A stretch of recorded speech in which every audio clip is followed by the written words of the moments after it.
Your team handled the Dodgers 6-0 in the regular season. I don't suppose your team is the type to get overconfident, though, but I'll ask you. Yeah, I mean, we're not overconfident, that's for sure. Dodgers are a powerhouse. What can you say? You know, you don't see many commercials in the United States, Canada, Japan, anywhere across the world, and you don't have Dodgers in it because they have the star power, and they're great players. I happen to think that Mookie Betts is one of the most underrated stars. I say underrated, that's kind of crazy, right? But I don't think Mookie Betts gets the credit. Freddie Freeman's like my favorite player in the game. He's ruined Brewers history many times, but I still love him. I think he's a terrific player and even more terrific person. Ohtani, you know, one of the all-time greats in only, I don't know how many years he's played, but he's one of the all-time greats. But I think Mookie Betts is what he's doing, transitioning back to the infield and playing shortstop on, you know, America's team. Like, are you kidding me? And doing it so well. I mean, his performance this year is far the most underrated. If you're watching baseball and value to a team, that dude is some kind of special. He's like, it would be like Steph Curry, like playing forward. You know what I mean? Like, he could do it because those superstars can do that. Mookie is doing something in our game that's unprecedented. I love it. Yeah, I respect the whole team. Teoscar, one of the great dudes of the game, and he's just performing in the clutch. I mean, they got great ones. The Rojas kid has killed us. If he hits against us, he gets a hit. And he's been unbelievable. So I respect the heck out of him. I really do. Come over to Russell, second row on the left. What's up, Murph? Hey. You're a be where your feet are kind of guy. I know you always say you can't coast uphill. With that type of philosophy about baseball and life, how do you appreciate what you guys were able to accomplish last night while also, you know, understanding what lies ahead? Yeah, I admire this team. You know, I admire the guys in the clubhouse, what they've overcome, what they're about, the who. You know, I say that a lot. I hope I'm understood, but I understand myself, but I'm not sure anybody else does. But the who that they are impresses the hell out of me. Just like how they go about their business, how they show up to perform every day, what they talk about, how they care about each other. You know, they're not baseball players that are comfortable. They're still hungry. And hungry players, they make the manager look good, that's for sure. And, you know, it's like, I'm just proud as hell of those guys. And I don't underestimate them. You can't look on paper and say how many of our position players would be on the Dodgers team. You can't really project that many of them would. But somehow they find a way. And that's why I really admire our team. Todd? Murph, you just came out of the meeting. Is there anything you can share as far as, Sure. you know, roster breakdown, anything like that? Yeah, I'll just reveal it all just before we even have to give it to the Dodgers. I'll just send it to you. As far as numbers goes, anything like that, 12 and 14 last night. Why would I reveal that right now, Todd? You revealed it the first time. I did? Huh. Well, that was stupid on my part. I'm going to be more strategic. Okay. Adam, second row on the right. Good. I got you warmed up. Murph, how about your starting pitching plans for 1 and 2, and more generally, the challenge of navigating a 7-game series with 2 off days versus a 5-game series with 3 off days. 3?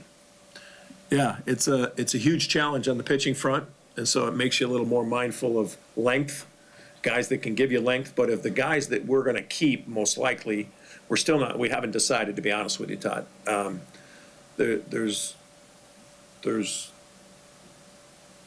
We don't feel like we can make a final decision, and we can't shed a position player right now because the way our options and what they are, we don't feel like we can probably shed one. So if we're going to only keep 12 pitchers, then we got to have a bunch of guys with length. So that opens the door for some other people that might not have been on the roster the first week.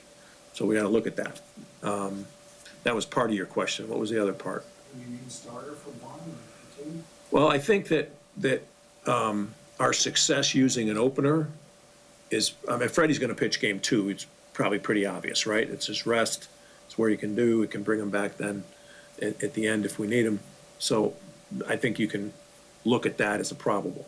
Game 1 looks at, okay, who is on our team that can give us length? Quintana, Priester, something like that, right? Give us a bulk.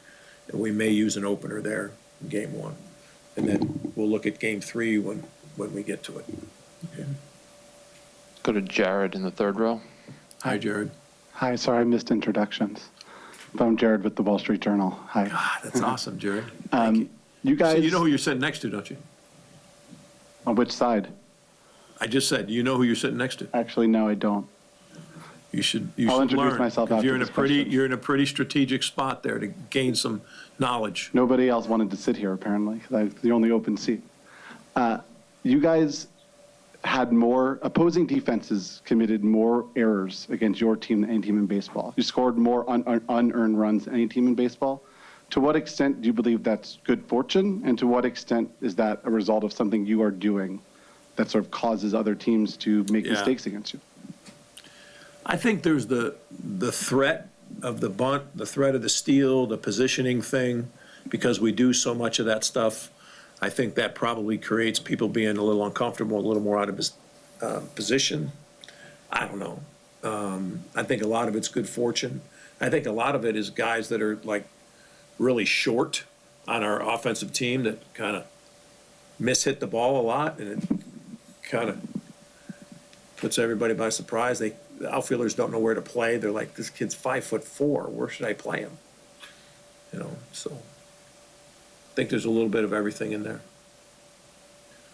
Go back to Kurt on the left. More of a real question this time. The Dodgers have more righty starters than you saw in that last series, and guys that are going to go probably longer in the games. Does that make you consider more strongly doing a situation with Bowers and Vaughn in the lineup together, or is that just sacrificing too much defense in your mind? Yep. No, that's the discussion. You could be in our discussions if you'd like to join us. Yeah, those are the things that I'm contemplating. You know, like, do you put Bowers in the outfield? You know, who do you sacrifice? You know, and what does that do to the rest of your outfield defense? That type of stuff. So some version of that, Collins, you know, he's been a huge part of our team. Like, so some version of that is there. Let's go to Anthony. You just gave me an idea there. No, I got to tell somebody something, and you saying that reminded me because I'm a little bit overwhelmed with all the. What do we got? Who's next? Anthony, second row on the right. Anthony. Helping out Adam. Helping out Adam. What Mizurowski did for you guys in the DS, how does that, you know, especially coming off his end to the season, how does that color or change your perception of what you could be or how you could use him going forward here? No question. I mean, that's a great question. And you're sitting next to Adam and you made the great question. That's unusual. It's truly Miz stepping up the way he has just, we have more and more confidence in him, you know, and he's backing in a groove a little bit. And I think that helps our team. You know, we're gonna have to piece it together. That's how we do it. It's patchwork, you know, and it's proven to be pretty good. You know, Yelly calls it the collection of misfit toys. You know, everybody's been DFA'd or moved around or been through really tough stretches, whatever, and it's kind of all hands on deck and they're ready to do whatever. It's kind of cool. Stay in that Fun row. to be around. Murph, going back to 2015 with the Padres, obviously you and Doc were on that coaching staff. Kotsay became a manager. Will Venables a manager. What do you remember just about the baseball acumen on that team, and then what have you learned in the 10 seasons since? Hey, I mean, my baseball experience in the big leagues in 10 years, I've been around I was around Buddy Black. He's unbelievable. I was around Brad Ausmus, Trevor Hoffman, Mark Loretta, Dave Roberts, Hoffy's brother. I knew that. Glenn. I mean, around so many good baseball people. You know what I mean? That whole Padre experience helped me grow immensely. And, you know, I'm a guy, I had done the minor leagues for 3, 4, 5 years there, and that helped me. But then the first time in the big leagues, all those guys around, and some of those guys were just getting started coaching. You know, Doc was just getting started coaching. Some other guy, I was around Darren Balsley, the pitching coach there, just some really just great baseball people. And I'm just really thankful because they all, you know, had plenty of laughs on me, and yeah, we had a great time, and I learned a ton. I learned a ton. I will try to do 3 more. Adam, Jesse, Jack. Murph, back to Mizorowski for a second. Will he start in this series, do you think, or do you like middle of the game? Yeah, I don't know. I really don't know. That hasn't been concrete yet, but there's a possibility he'd start. And can I ask one more? Is Logan Henderson has been in Arizona, we understand. Do you He's expect- actually here. He is. That was going to be And my- you knew that. I think you knew that. Thank you. Do you expect him to be part of this? Could be.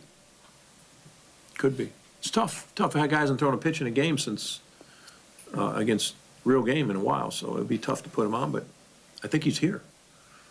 It's a rumor. He's here.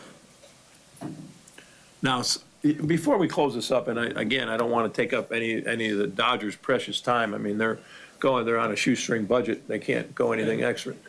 How about any of the Japanese reporters? Ask me a question. It'd be a thrill for me. No, we got a couple. Ladies first.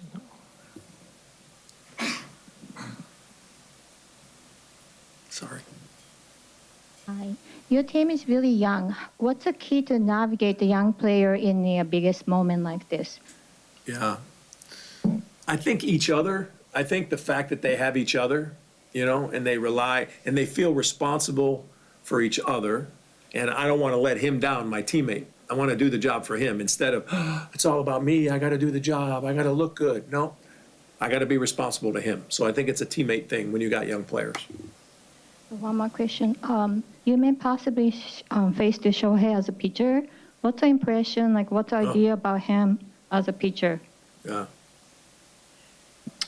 My impression as a pitcher is that he's unbelievable. You know, the game I saw him pitch the other day was like, the split finger from the top of the zone all the way to the bottom. Like, amazing. The guy's amazing. What can you say? The guy is amazing. I've never seen a baseball player with that much ability. So, yeah, we'll have our work cut out for us. That other kid's pretty good, the lefty. He's pretty good. What's his name? Snell? He's pretty good. I'm joking, of course. I've been very disappointed when he's pitched and I'm in the same stadium. Yeah, he's really good. And Glasnow is really good. And Yamamoto is really good. And the guy at the end, who's the guy at the end throwing 100 with a split? Yeah, that shouldn't be fair. We're gonna try to petition the league and see if we can get him suspended for something. Isn't there something we can get him on to get him out? Oh, Lord, here we go. Shouldn't we have a day off tomorrow? Don't you think we should have another day off? I had a few this week. Yeah, but I'm tired. I don't know. I gotta get through this whole stack. So you know how goofy I am. Look at this. I got stuff. Think of this lineup, okay? This is in my scouting report still. Seager, Bellinger, Gonzalez, Utley, Grandal, Taylor, Puig, Barnes, Hernandez, Granderson, Turner, Jock Peterson. What year was that? Huh? 15. Was it 18? Yeah, it could have been. I got these things from way back when because like some of the signs never change. Kershaw, Hill, Jansen. I love Kenley Jansen. You guys miss him? I love him. Yeah. Romo, Morrow, Stripling. God, Singrani was on the team. Jesus. That's beautiful. That's my life. Thanks, Mark. All right, yeah, it's a pleasure. Sorry I was late. Do you have, oh, Jesse, sorry. No, shit, we got to do it, Jesse. Jesse, come on. It's the Dodgers. We can make them wait. I like making them a little squirrely. It feels weird to ask anything normal. What do you mean? We're normal in here. We're having fun now. No, we're not. Come on, this is just every day. No, it's not that. All right, well, ask me privately. Tomorrow. Yeah, all right.